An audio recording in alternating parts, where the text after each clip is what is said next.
Good morning, good afternoon, good evening, Fabulites. Walking and talking today about meditation. So if you want to hear my 3 quick tips about meditation, please stick around. Thank you for being here. I'm Angela. The channel is Be Fabulous You. All right. So number 1, decide you're gonna meditate. Number 2, set up a schedule. When you gonna meditate, where you gonna meditate, how long you gonna meditate, huh? And number 3, practice. And practice, that word is important because it is a practice. All right. So number 1, decide you're gonna meditate. When I'm part of a meditation community, so I've been on several 10-day meditation courses, and I've served on a few 10-day silent meditation courses too. My community is Vipassana. I think our website is dhamma.org, DHAMMA.org, but I put it in the notes. But when I heard about the silent meditation retreat, I'm like, oh my gosh, I can never do anything like that. Oh, it's a lot of traffic out today. But somehow along the way, I decided to give it a try, and it's one of the best things that I've ever done. Our meditation community, the recommendation is that you do an hour in the morning, an hour of meditation in the evening, and then 1 10-day retreat a year. That's my interpretation or understanding of the recommendation. And again, it is a practice. I said that at the end. We'll talk about that a little bit.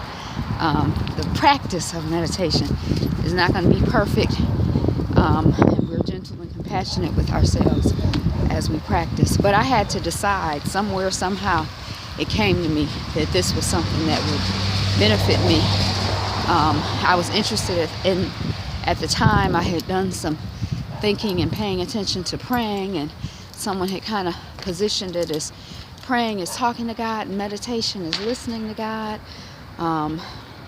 So I just figured I'd go and learn and try it out and see what it was for me, see how it worked for me. So I decided, and you can decide, I've read someplace that a meditation practice of as little as 5 or 10 minutes a day of silence and stillness. It's a dog across the street barking at us. Silence and stillness is a benefit. So it doesn't have to be anything complicated. I think you decide what you want to do, what you think is going to work for you. Seek guidance in prayer or just from your inner self, however you work that out. Seek guidance and then decide. Okay, so that's decide. And then 2, I recommend that you set a schedule, set a timer. If it's going to be 2 minutes, set your timer for 2 minutes. If it's going to be, every Sunday at 9:30, go on and set you an alarm for Sunday at 9:30.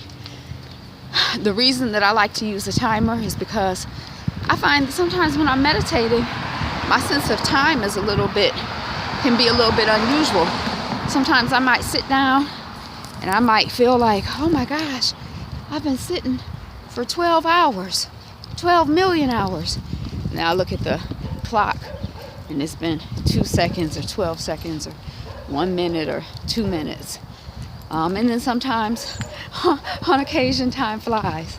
But that timer has been important for me.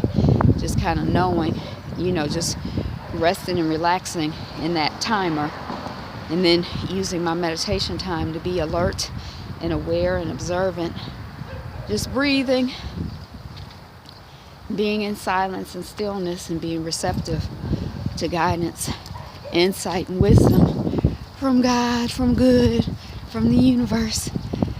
So having that timer and having that time, knowing, okay, first thing in the morning, I'm going to sit to meditate.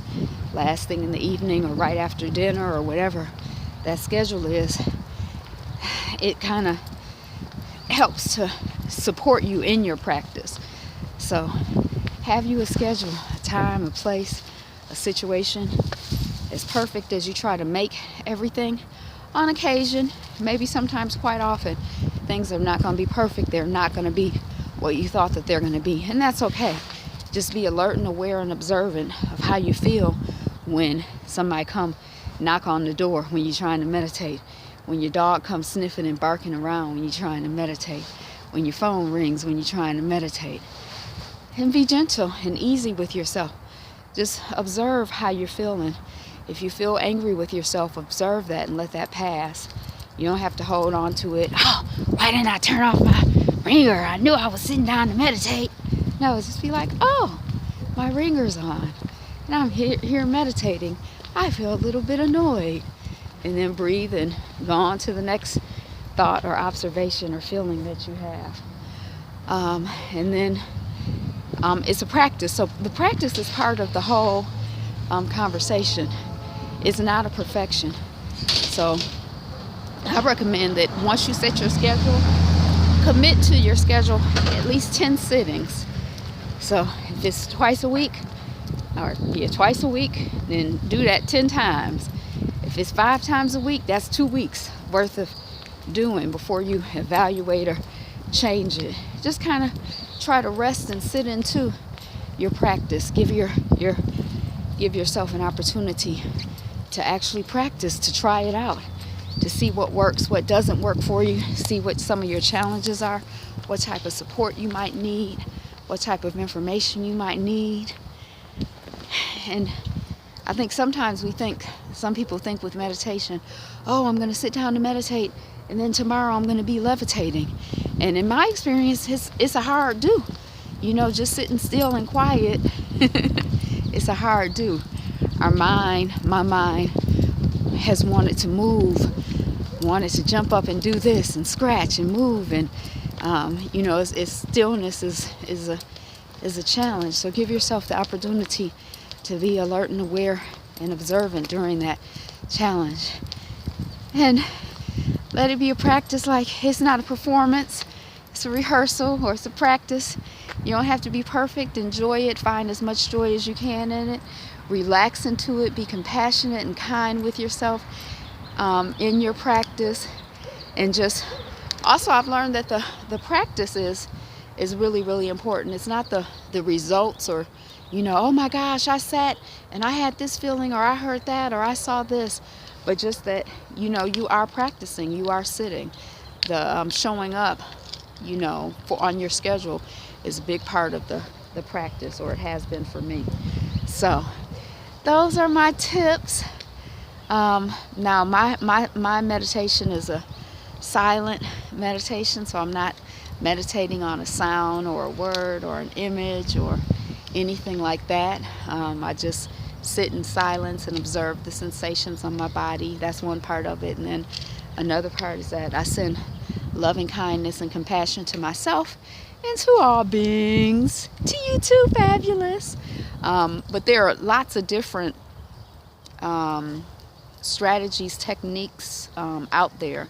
So I'm not recommending one over another, because I don't know. I've only had experience with my Vipassana and then my bootleg out here in the world, sitting and meditating, just being quiet and alert and aware and observant. So yeah, that's what I got for you. Those are my tips. Decide, schedule it, and then practice. Okay, fabulous. Thanks for being here. Have a wonderful, fabulous day. Be you, be fabulous. Be fabulous you. Bella's pulling me. Be fabulous you. Yay!